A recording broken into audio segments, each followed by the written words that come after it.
शहरात मावा गुटखा विक्रीचा सुळसुळाट, नागरिकांकडून कारवाईची मागणी।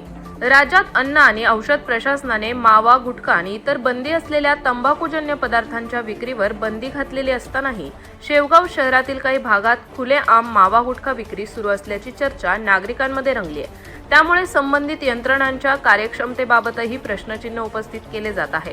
नागरिकांच्या म्हणण्यानुसार शेवगाव पोलीस स्टेशन कॉलनी समोर, आंबेडकर चौक तसेच नेवासा रोड परिसरातील काही ठिकाणी सकाळी सुमारे 7 वाजल्यापासून दुपारी 1 वाजेपर्यंत टेबल आणि खुर्च्या लावून उघडपणे मावा आणि गुटख्याची विक्री होत असल्याचा आरोप केला जातोय।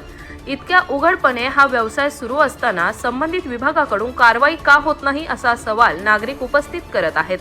एकीकडे प्रशासनाकडून विविध ठिकाणी बंदी असलेल्या पदार्थांवर कारवाई केली जात असल्याचे सांगितले जात असताना शेवगाव शहरातील या कथित विक्री केंद्रांवर अद्याप ठोस कारवाई झालेली नसल्याने नागरिकांमध्ये उलटसुलट चर्चांना उधाण आले आहे। हे धंदे प्रशासनाचा आशीर्वाद तर नाही ना सुरू आहेत अशीही चर्चा शहरात सुरू असल्याचे नागरिकांचे म्हणणे आहे।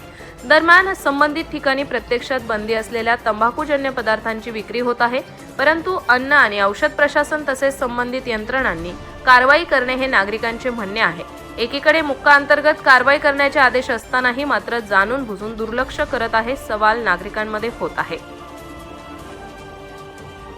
कॉंग्रॅच्युलेशन्स वहिनी, बाळ झाल्याबद्दल। पण मी ऐकलंय डिलिव्हरी फार क्रिटिकल होती। आता ठीक आहे ना सगळं? अगं होता थोडा प्रॉब्लेम, पण स्त्रियांच्या आरोग्याची संपूर्ण काळजी घेणारं मातृसेवा होतं ना साथीला। सगळं सुरळीत झालं। किशोर वयापासून ते रजोनिवृत्तीपर्यंत स्त्रीच्या आरोग्याची संपूर्ण काळजी घेणारं अहमदनगर मधील पहिलं स्त्री रुग्णालय Matruseva women's hospital, obstetric ICU, किशोरवयीन आणि विवाहपूर्व समुपदेशन, गरोदर माता तपासणी आणि प्रसूती, पहिल्या सिझेरियन नंतर नॉर्मल डिलिव्हरीची सोय। मातृसेवा विमेन्स हॉस्पिटल, सक्कर चौक, नवीन टिळक रोड, अहमदनगर। फोन 9850 20 0017।